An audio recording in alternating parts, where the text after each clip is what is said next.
Welcome back to Two Doctors Homestead. My name's Daniel, and I want to share this IFAC refill kit I got from Rhino Rescue. Excellent kit. It's a trauma kit refill pack. We're going to go through what's in the kit, how much it cost, everything that came with it, and they did what they called two bonus items. It was a $20 not for resale bonus item set, and I'll show you what came with that. Total kit $69, but you get a lot in the kit. When I originally ordered the kit, I thought somehow it would fit in here. This is a tear-off pouch that goes on to the water pack on the back of my chest rig, but it probably not all going to fit in here. I'm going to have to pare it down a little bit, but I saw the refill kit.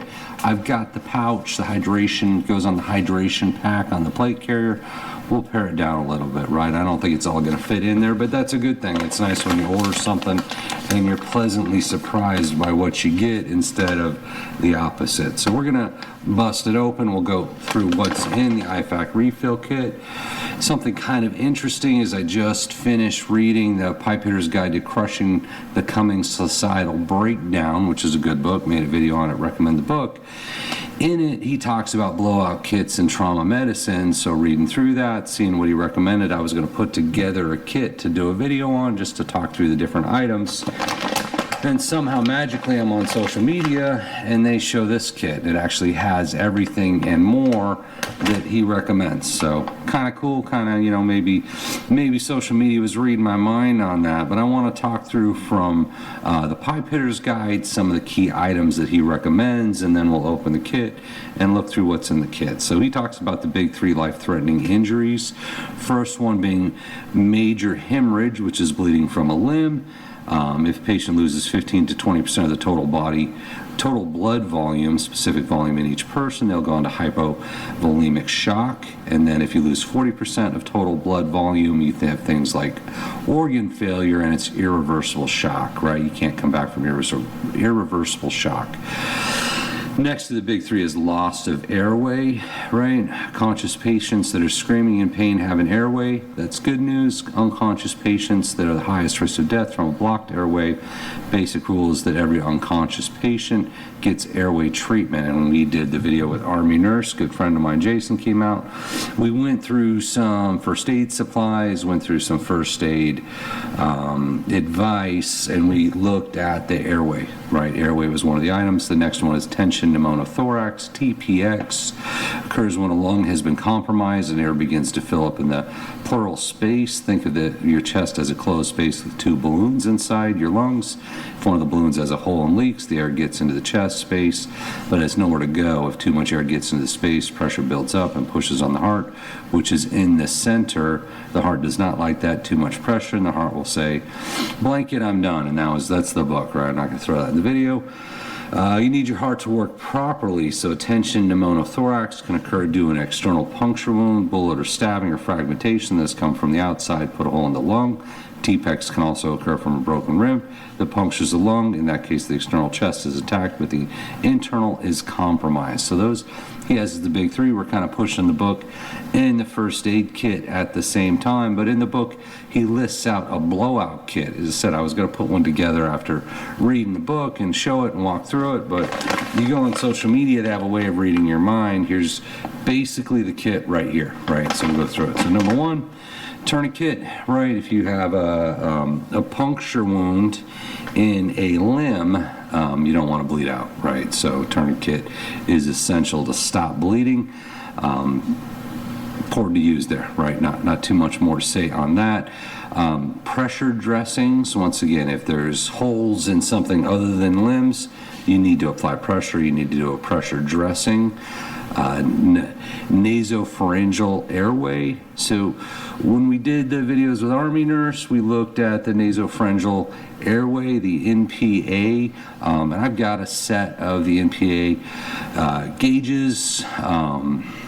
Interesting enough, in the book, he says 28 gauge, right? 28 gauge is sort of the average, so rather than carrying around a full set and measuring them out, determine which one's right. At the time, you might be okay. I'll just say you might be okay with just the 28 gauge, and it just happens that the IFAC refill kit comes with the 28 gauge NPA. Chest seals, very important. So if there's an injury in the chest, a sucking chest wound, and there's air coming out, air going in that you don't want, a chest seal is ideal in that situation. This comes with a set of chest seals, a chest decompression needle, which we talked about that, TPX.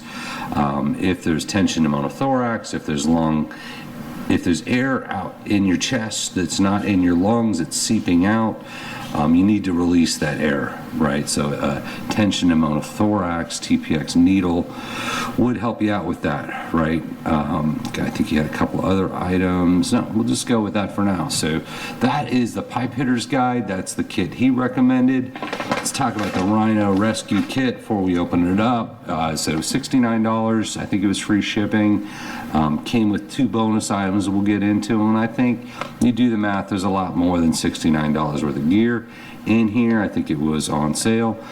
So 2 twin pack chest seals, 1 compression gauze, 1 4-inch emergency bandage, 1 6-inch emergency bandage, Rhino tourniquet holder, 1 splint, combat cravat, elastic crepe bandage, eye shield, duct tape, emergency blanket, scissors, nasopharyngeal airway, gloves, marker, and pneumothorax access kit. So there's a ton of equipment in here. All of this falls under that crash pack, that emergency first aid kit, trauma kit that you want. So let's get into it here. So 2, you might call them Israeli bandage, right? Emergency compression emergency bandage. You got a 4-inch and a 6-inch.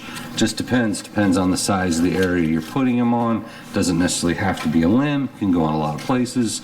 But if you have a hole, if you got a hole that you need to stop, this would be part of the process. Not trying to teach you first aid on this video, just showing some equipment, something you might be interested. So you got a 4-inch and a 6-inch emergency bandage.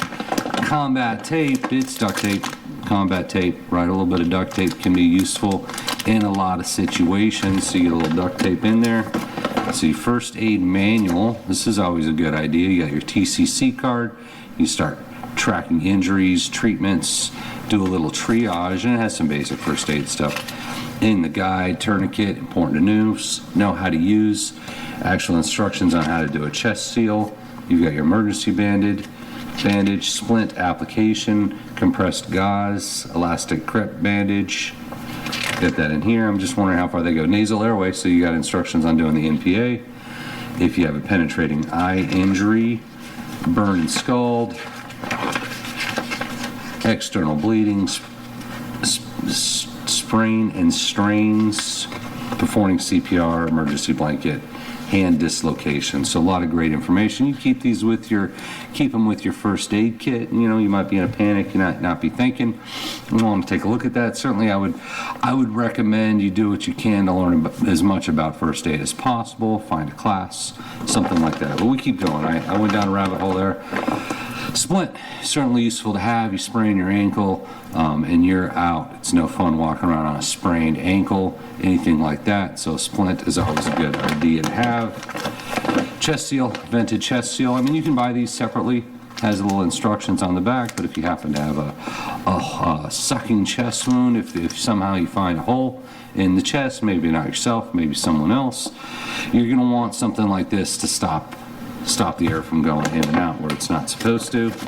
Scissors, always a good idea, right? We're going to immediately take them out of the bags. A lot of this stuff, you actually wanted to be able to respond quickly in some kind of an emergency. You want to keep some things sterile, but some things you're going to lose that time having to keep unpackage everything as you go. So we got our scissors here. Crepe bandage, elastic crepe bandage. This here, basically, gauze roll, gauze bandage. Combat cravat, which is essentially just a sling, right? Air permeable reinforced fabric. A little set of gloves could be important, right? You want to put on some personal protective equipment depending on the situation, your PPE. This is your nasal airway. Right, and that one's 28 gauge, and as said, not giving first aid advice, just showing the equipment. Is you want to kind of measure ear to nose, but this goes, as you might suspect, that goes in the nose. Could be life-saving in the right situation. Eye shield, which is interesting. So if someone has that eye injury, you want to protect their eye. I don't think you use that one on yourself as part of PPE. Chest decompression needle. Once again, if there's air building up around your lungs, you need to vent that out or you're going to die. It actually does have instructions on how to use the chest decompression needle. It's an important piece of first aid equipment. Emergency blanket, right? You could be dealing with people that are in shock.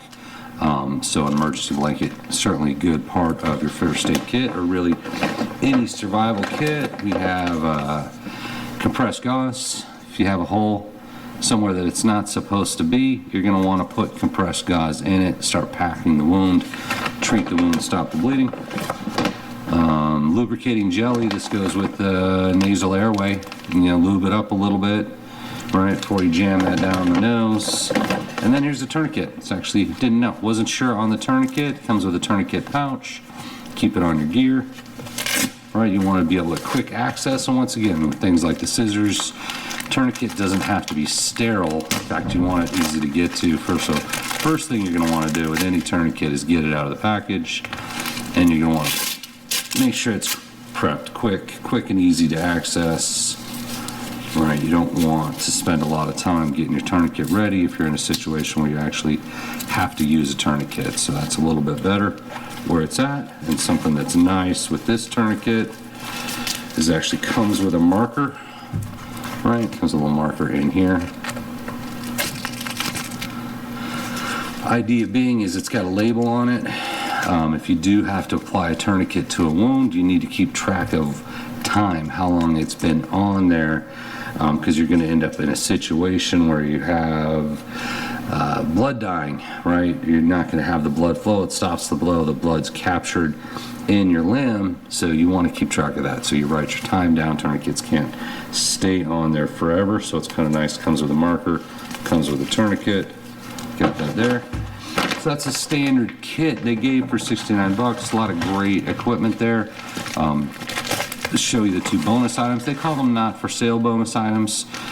They're soluble hemostatic gauze. So basically it's a clotting agent gauze with a clotting agent, which is always nice to have around. I think the reason they're giving them away for free is it's closer to the expiration date. You look at the date on it, we noticed that when we got it. Looks like 2022 to 2025. Well, it's 2024. So I think that's why they're saying not for sale, but I'll take them. Certainly take those in there. So I want to share it, right? I think first aid is super important. It's a survival skill that you're I think more likely to need than a lot of survival skills, whether you're treating yourself, treating your family, or you just have some kind of a kit with you. Things like car accidents, injuries happen. It wasn't that long ago that I was cutting something, stabbed myself in the hand, had to go to the ER, get some stitches, right? Always cut away from yourself, not into your hand. But injuries happen. I think first aid's super important.